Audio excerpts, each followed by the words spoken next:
Hi there, I'm Christy Coloutti, the principal of Rutland Intermediate School, and we are here with the Rutland City Learning Lounge. And today we have some special guests. We have our EPIC program, and we also have some community partners with that program. So I will start by having everybody introduce themselves, and then we'll get started. So welcome. Great, thank you so much. My name is Catherine Jakubowski, and I'm a public health nurse with the Department of Health here in Vermont.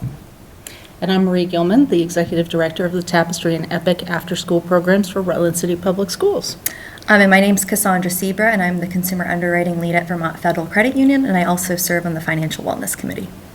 My name is Sam Abatel, and I am the Program and Outreach Manager at Come Alive Outside. So thank you so much. It's great to have you as a partnership and to have you guys here joining. So we're going to start, Marie, I would like you to start just to maybe give the audience a little bit information about what is EPIC. What does that mean? What do you do? So EPIC is our after-school and summer program for 7th through 12th graders. And first I'll start by saying the program is free to all participants at any time of the year. We offer after-school programming at the middle school and at the high school 5 days a week during the school year. And then in the summer, we have 6 to 7 weeks of programming all day, every day for those weeks in the summer. Whether we're going on field trips, we're going to the lakes, we are bringing presenters in to meet with the kids and share new learning and deepen learning. We offer all of that for free. The kids also get a meal at the end of the day, both during the school year, and in the summer they get breakfast and lunch with their summer program. And snacks. And snacks. All right, so can you folks tell us how you've worked with our EPIC program? What are the roles? What are the benefits? Do you want to start as the nurse? Yeah, happily. Yeah. So my role with the Department of Health is school liaison, so that allows me to work with 5 supervisory unions or school districts, all of which have school nurses, and then I better connect our communities to the health resources that we can find in our school communities, because we know they are a hub of resources. So we got connected with EPIC because there was an ask to try to improve access to health information, accurate health information, to middle school students. So that is how our wellness Q&A program came to be. And we have managed to do 4 sessions so far, and I will happily tell you throughout this session some of the projects we've been able to start on and accomplish. Awesome. That sounds fantastic. How about... Yeah. Everybody has such different roles here. Very So different. as you're all announcing, I'm like, this is really cool just to Yes. have all these different roles. Yeah, so with Vermont Federal Credit Union, we do have a Financial Wellness Committee. So what our committee really does is try to go out into the community and see where we can help from a financial literacy standpoint.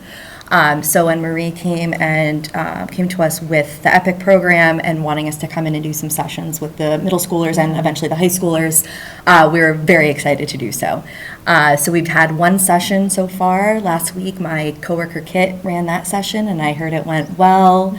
And so we cover a bunch of different topics. Like for today, for example, I'm going to go over banking basics today. So That's huge. what's the difference between a bank and a credit union? Like, what does that look like when you're looking to open a checking and a savings account? What are the things you should be looking for? And then also just trying to make it interactive, right? Because it's middle school students and you want to keep the energy going, and they have a lot of energy to give as well. So have some activities kind of planned there alongs as well, just to make it fun. It's crazy because like Apple Pay, a lot of kids don't even know what a checkbook, Yeah. They just use their phones or whatever. Right. So it's definitely a different world for I sure. vividly recall teaching my daughter, who's now 15, my stepdaughter, what the difference between credit and debit was, because it was just like a la carte, right? Like it's just like coming from somewhere. Somebody paid for it, right? not me. And there was like, it took a couple times, but it was like, you could almost watch like the light bulb true. go off when it was Right. like, oh, I get it. Like, this is money I have right now. This is money I don't have, and I'm gonna have to pay it back. Okay. So it's super awesome. Actually, it's something that we've included recently in the Come Alive Outside passports that are kind of for a younger demographic. We've partnered with Heritage and the local farmers market to do a financial literacy activity for the summer for kids, just to kind of introduce them to like a little baby budget, like what does a budget look like, sort of thing. So I'm always excited to hear when there's any sort of financial literacy component plugged into anything. It's so important.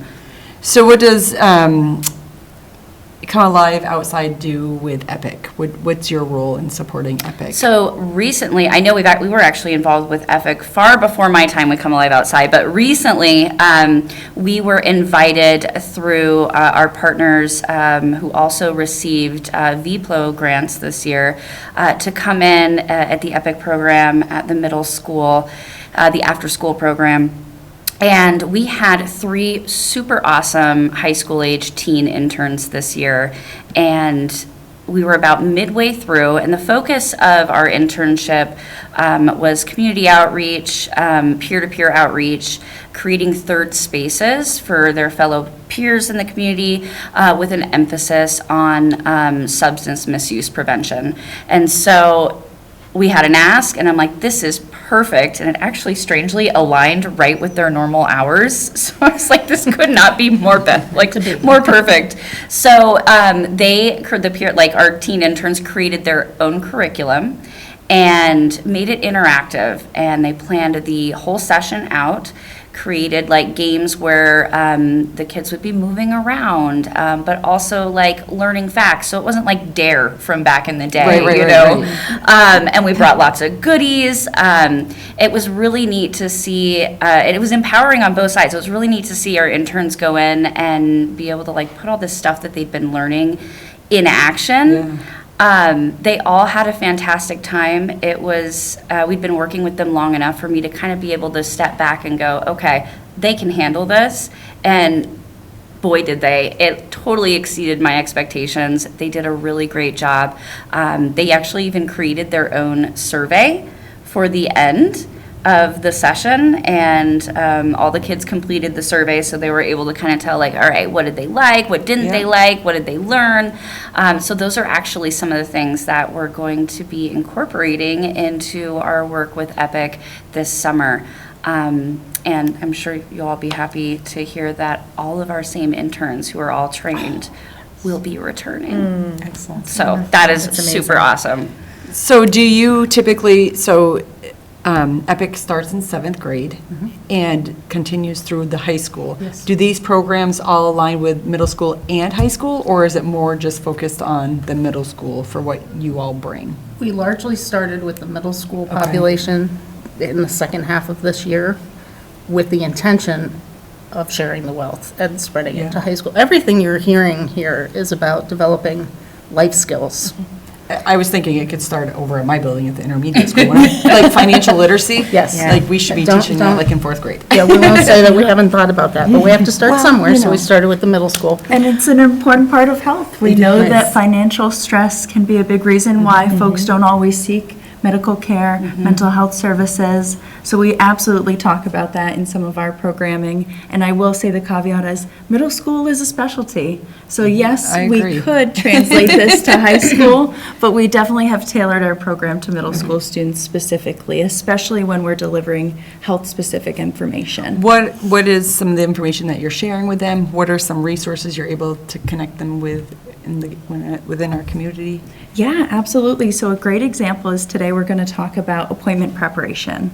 So we've heard from our previous sessions, there's some anxiety around going to the dentist, going to see their pediatrician. So we want them to feel empowered as they are entering their teen years to be in control of their health and what that appointment looks like. So talking to them about this is what appointments look like, how to feel more prepared, these are the steps you can take, and these are online resources that are trusted, and then also resources directly in your community that we can put a face to the name.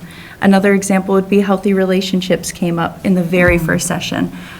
We were able to connect with New Story, which is a local nonprofit that works with domestic violence and other violence survivors, and they will be coming in future for future sessions because they're an expert. So that's another key part is we don't know everything. We know we don't know it all. And it's really important we're utilizing all the resources our community does have. So if they're not here locally, we'll find them online. That's fantastic. Is there any carryover with the families? So if families are seeking support with these same types of concerns, whether it be health, finances, is there a carryover that leads like maybe some newsletters that go to the families or resources that go to the families? Absolutely, and your school nurse is the vessel for those. Okay. So that would then be that clear pathway of we're connecting this from beyond the individual resources in the community to your health expert that is in your school community. Okay. How about with the And I would finances? say from the financial standpoint, so we recently or currently really are going through a merger right now with Credit Union of Vermont, which is right here in Rutland. And that's been great. So now that we have a foothold and a branch right here in Rutland, many of the members can come in, and if they need any financial support, they can work with our loan officers, our tellers. They can learn about, we partner with a great company called Green Path, which is kind of a debt solution company that kind of helps people, okay, this is what your debt is, let's see how we can break this down and work through this. From the financial literacy standpoint for the middle schoolers, we're keeping it kind of down to the basics, and what's nice about financial literacy is that I feel like it's an ever-evolving thing. You're never quite done with financial literacy, and it kind of follows you through each stage of life. So starting from when you're younger and, getting, maybe it's an allowance, or maybe you're getting $10 from your grandparents for a birthday, and putting it in a piggy bank, learning about, okay, let's put it in a savings account where it's going to earn some interest and that money's going to work for you so you can see it starting to grow. And I know for me as a kid, that was very exciting to be able to go and check my little book and see how much my money has grown. So kind of just getting them excited from that standpoint and then working all the way through. So eventually with the high school students, some of them might need to get a car at some point, starting to save up for college, things like that. The expenses that come with college, textbooks, room and board, food, all those things, learning how to build a budget. I know growing up personally, I never had a financial literacy class in school, and it wasn't offered, it wasn't a thing. And I think now I'm seeing more and more schools are starting to offer it, but some of them don't have the resources to be able to provide that in their curriculum. So that's where us, for Vermont Federal Credit Union, we can come in and we can provide that additional support. And that's really what we're looking to do. Seriously, it's amazing. When I sit here and think just even personal things, like thinking hindsight is 2020, right? With just saving a little bit more, Yeah. because then when you get to close to retirement, you're like, I shoulda, coulda, woulda, Yeah. So I think it's super important for sure. How have you seen a culture shift even within the kids? When you start your program from when you finish it, how do you feel it's benefiting them? I know skill-wise, but more like an emotional level. What are some connections you're seeing between your programs and how the students are responding to it? Yeah, I think just the confidence is a huge thing. This will be my first session with the kids today, but from what I heard from my friend Kit, is they had great feedback afterwards and really understood, and trying to bring it to their level of learning, where making it more interactive. We could sit and do a PowerPoint and you're not going to get anything out of it. So Absolutely. you'd much rather write things down, get them involved, do a project, do an activity to really have them have that sink into them. For sure. The questions they were asking last week were just really, really pertinent and on point, and it was really nice to see they were hearing and then thinking and asking. And I'm so they will excited. walk It'll be away great. with so much more than they would if we didn't have these kinds of partners, so thank you. That's super encouraging to hear. When you really can tell it's landing and they're engaged, it's super empowering just for everybody involved. That's really cool. So I know with community, or Come Alive Outside, you guys have a lot of community events. Are you seeing students maybe increasing in those other aspects, more people are attending those events? And maybe explain a little bit about the passports. I know they're geared for the younger students. However, it does have an impact on the whole community too. It so. does. Actually, just this morning, we were talking about a we do have adult passports too. So we were talking, we do. We have an app, and we actually just launched a dog lover's passport, if anyone is interested. ComeAliveOutside.com. Sorry for the shameless I'm a dog plug. lover. Yes. So, in looking at that, and last year we did our very first spooky passport, which was very older youth, adults kind of geared, and it was short. We actually mailed it out. It was the first time we mailed things out to folks, and we actually I was very specific about the demographic that we chose, and it was all the way up to families who had kids who were 16, 17. So something that we've actually noticed in doing our work with the school district is we've really been conscious about getting feedback from the kids on what they're interested in. A lot of the kids who attend our events also attend EPIC.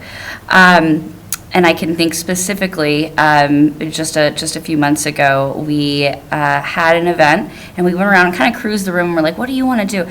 All of them got this idea they really were in love with. They all wanted to have a murder mystery party thing. So we dug into it. We did research. We found like a whole program that we could get, and it was the most fun I think I've ever had, honestly, at a teen event ever.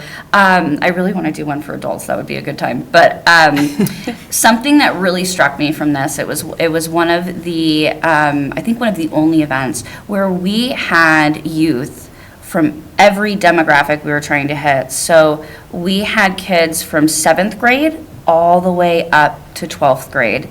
And it was amazing to watch them all in the room participating, and they were all in character, and it kind of gave them this confidence to, and they were all from different schools even, some of them, but it gave them the confidence to interact with each other in ways that maybe they wouldn't normally interact with an older kid or a younger kid, right? It was super cool. It was horror at homecoming. That was the theme. That was the theme. But it was a really, really good time. And so what's really neat about what we do is we kind of have the ability to be creative and really listen to the feedback from the youth on like, what is it that you want? I don't know what's cool anymore, right? So what is it that you want to see? What is cool to you? And so we actually have our interns from this past summer who will be some of our youth leaders in the EPIC program. They have 2 more events that they've already planned out that will be taking place with the help of Rutland City Public Schools. So thank you. And so they're going to be doing bowling board games and Broadway. And What's that? I really like iteration, and they caught on to that, and so they got good at figuring out titles. But it's a bowling bash, and everything we do is free, right, to our community. And so they are going to be at Bowlorama on Saturday, July 11th, and they are going to bowl. You can bowl if you want to bowl. You can do board games if you want to do board games, or you can do karaoke, or you can do all 3. All at the Bowlorama. All at Bowlorama. So it's going to be a really fun time. They've also planned an event for later in July, early August, that will be at Pine Hill Park. And something that we've also heard from teens is they love running around in the dark, which I know sounds a little scary, but when you put some parameters on it, we have never had a safety issue, so knock on wood. We are doing a super cool, and you'll get a kick out of this, but we are doing a super cool Pine Hill Park, it's like a moonlight scavenger hunt sort of thing. So they're going to, we section off a part of Pine Hill, they can't go everywhere. So they go out there, and the kids came up with their own glow stick economy. Oh. Yes, and so every color of glow stick is worth a different amount, and so the kids will get to go out there and collect the glow sticks, and they'll be able to turn them in, kind of like you're at a like an arcade or something. They'll get to turn them in for prizes, and then the super, some of the glow sticks are worth like $25, $50, right? They have to run back out of the area that they're searching in, and they have to go learn a prevention fact, a substance misuse prevention fact, because it would be silly if we quiz them. We can't expect everyone to know all this stuff. So instead, they're going to give the information, and then after they hear that, then they can go back in and continue collecting. So they came up with some other really cool little caveats of how this is going to be. We've got we'll have ice cream there and some lit up lawn games, so it'll be a good time. And so these are some of the teens that are the interns. They planned it, and they also were very, very pivotal in kind of running through and creating the curriculum for what EPIC is going to look like. And some of the same curriculum will be used for the Tapestry program, but we really wanted to go a little bit deeper, especially because these are older kids, and like you had just mentioned, they were really listening. They were asking some really thoughtful questions. We really wanted to be prepared for that, and so they really dug deep. We worked with an organization called 518 out of Arizona, And our teens went through pretty intensive training and on curriculum. And so they'll be able to kind of sprinkle in some of this substance misuse prevention training and games kind of throughout. But what we really focused on, just taking a note from Marie in the school district was like these life skills.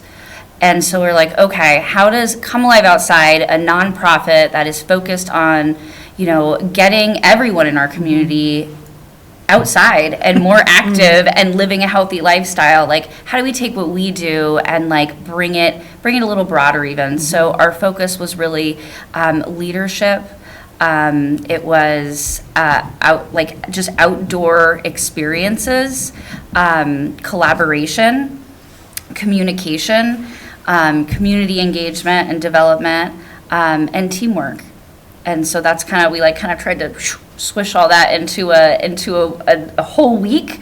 And I think we were pretty successful. I'm really looking forward to seeing how it goes. So, and I'm very, very happy that all of our teens voluntarily chose to come back. So I'm like, yes. It's amazing. That's huge for sure, especially at this age level. You want them committed to the community, invested in it, right? Are there any programs that you want to discuss that we haven't touched upon in terms of the whole nursing piece of it? Or I'll say for health? the nursing and health piece of it, everything Sam talked about, those are protective factors. So I think our wellness Q&A is a great opportunity for the kids really to get to the why, which is a club that kids can be a part of, middle school and high school, diving deeper into the YRBS, which is the Youth Risk Behavior Survey data, which also supported us needing to do this work, specifically with the middle school population. So can you talk a little bit about that survey, how it's administered, how you obtain the results? Who takes it? Yeah, absolutely. So it's administered through the schools. The students are able to take it during their school hours. The results are then taken by the CDC, and the data is collected and then distributed. It is a lengthy process. It takes several years for that to be completed. But it gives us a snapshot of if a middle schooler is able to take it, and even if it's not for 3 years, we're able to look at that data. Now we know they're about to be in high school, and what can we see for then that for future populations. So we were able to take a peek at Rutland City middle school data in particular. And having those protective factors, having the connections to community resources, and the confidence to know where to find them and then follow through on them takes a lot. Right. So our wellness Q&A is that open space for them to get to the why. Why are we doing these screenings at my well child visit? Why am I having to hear this fun fact to get a 50-point glow stick? Why am I doing these things? Well, why am I saving money in this moment, even if it's hard to picture 5 years down the road, and it's for your health and your wellness? All of that is connected. That's public health. Right. So we might not have as many fun outside programs, but we definitely have some fun conversations.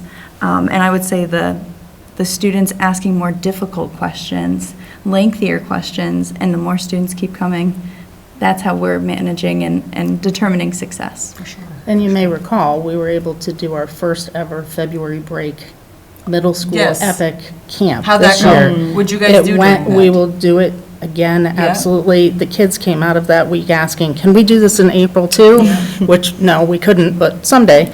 But one of the things that was baked in there, thanks to Kat and her team, was having a half-day session around YRBS data. Okay. And what's in it for me? What does it mean to me? And how do I work with that? So that's all, there are so many puzzle pieces to all of this collaboration that we're doing to make sure kids have access. About how many kids do we have participating in EPIC, would you say? In 7? EPIC? Just in EPIC. Daily, right now, in the middle school program, we have about 40 to 45 Okay, kids so every a good day. number, for sure. And the high school varies considerably, but anywhere from 3 to 20. Yeah. And during exams more, but because of tutoring. But in the summertime, last summer, we combined middle school and high school the last few years. Okay. And adjusted a little bit this year because we are adaptable. But we had about 95 kids a day for the middle school, high school EPIC program last summer. Was that up at the high school? It Or was moved it- oh, okay. locations depending Yeah. on what we were doing, because we want to have the middle school kids become familiar with the high school, And the high school kids love coming back to the middle school, Right, to their right, old stomping grounds. This year, we have also designed, one of the weeks Sam was talking about is having an immersive week of camps like EPIC used to have. So 1 week this summer, we will have 4 or 5 selections for kids to sign up for. Come Alive Outside is doing that whole week Okay. with one set of kids for that week, Oh, and we okay. have other selections that are coming on board. So, yes, and we're always surveying kids and trying to understand what they want to do so that we can appreciate that and wrap that into what we're doing and how we're delivering. So if there's folks watching this program right now and they were interested, or their students interested, how would they sign up for it? They would sign up by going to the Rutland City Public Schools website. Okay. And our subpage on that website, which is one of the schools in the right drop-down, and they'll see a link right there, or they can call our office.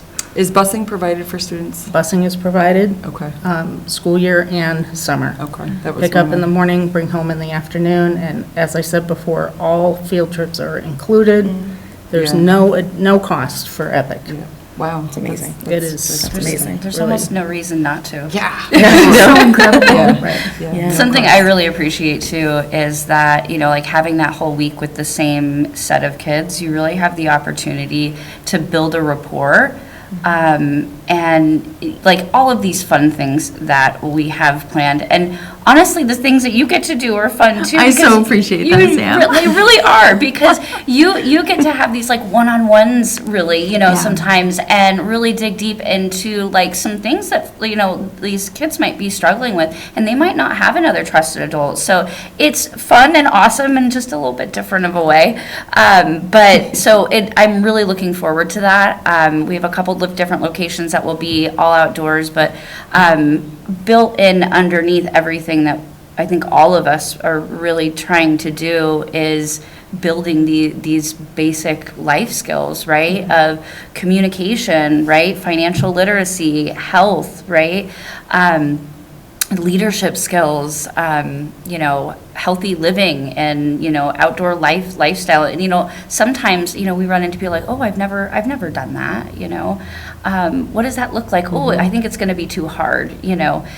Sometimes you just need a little bit of a helping hand, or the opportunity to experience it. And I think that's what's so beautiful about the EPIC program. Fantastic. Any final thoughts before we wrap this up? You guys were fantastic. And I love hosting this show because I get to know so much about different programs and things that we have. I think you're a phenomenal resource to our school community, and I thank you for that for sure, because you're very much invested in the city, and it is very evident. So thank you for that for sure. Thank you for having us. Thank you to the Yeah. partnership. Thank you. We're so Thank you. grateful to work on improving student wellness and Yeah. prevention awareness. Awesome. All right, this concludes our episode. Thank you so much for watching The Learning Lounge.